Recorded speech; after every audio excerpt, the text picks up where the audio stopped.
Mu kiganiro c'imbere y'iki twarabonye igituma bihambaye ko abantu bari mu mahanga bashiraho abantu b'iwabo baba bari ngaha mu gihugu maze bakabafasha gukurikirana ishigwa mu ngiro ry'imigambi yabo y'ivy'ubwubatsi.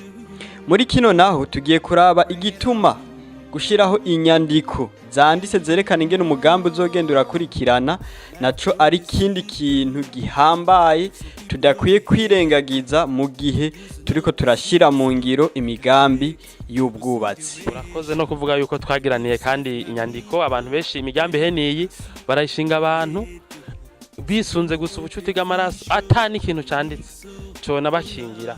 Yego nivyo ashaka kwama ingorane niyi mugabe iyo harimo ibintu vyanditse by'ukuri umuntu aca arema.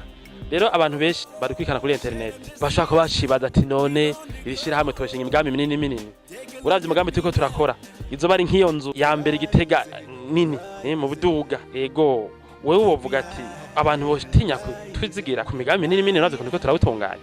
Ntawo uvuga ngo abantu ahubwo niyo mushikanje ndamuhimiriza naronka uburyo hanyuma aza bikore ko nkumbure naho ndabimubwira akagira ngo ndamubesha kuko abantu bari hanze arungika amafaranga hino wamubwira ati gura isima akaca agenda akagura imifuko 3 y'ibivu akabumba kujya kwinyabumba zibumba imigina hanyuma ngo inzu ngirahagaze umuntu ava muri Amerika yagenda agasanga ibintu byarononekaye ngira ngo nkumbure aravyiboneye n'amaso nkumbure n'abandi bantu nkumbure bari ngaho Igitega mu micungararo nibaza kwitoboza ko babizera kuko barabonesha amaso ibiriko birakogwa kuko abarundi bari amaze bati akeza karigura nibaza ko nkumbure n'abandi bazobizera bakabaha amasoko.